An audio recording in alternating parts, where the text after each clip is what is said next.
Hello guys ને hello મિત્રો good morning એમ હાલો ભાઈઓ બુഞ്ഞો અમે આવી જઈએ અંધારીમાં પેઘોટલિયા બાપજીના મંદિરે. આ જુઓ તમે બધું કેવું ચાલી રહ્યું ધામધૂમ.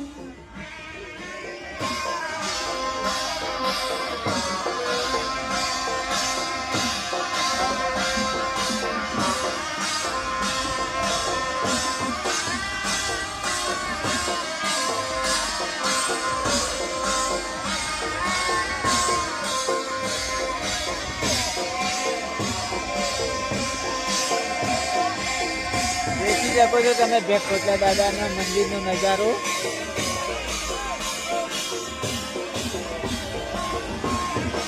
અહીંયા માઈ પૂનમનો મેળો આવવાનો.